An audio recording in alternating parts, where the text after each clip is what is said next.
Today's Got a Minute is showing you how to install AirServer on your desktop computer. Go to airserver.com and download the software.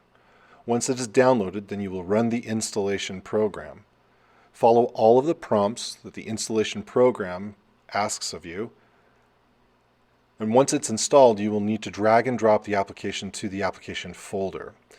Then you can drag the application down to the dock, or you can just leave it in Finder and start it from there.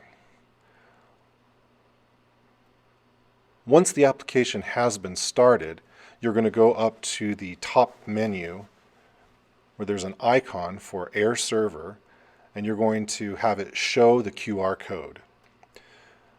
Once that QR code is running, go to your iPad, open the companion app, scan this QR code to connect.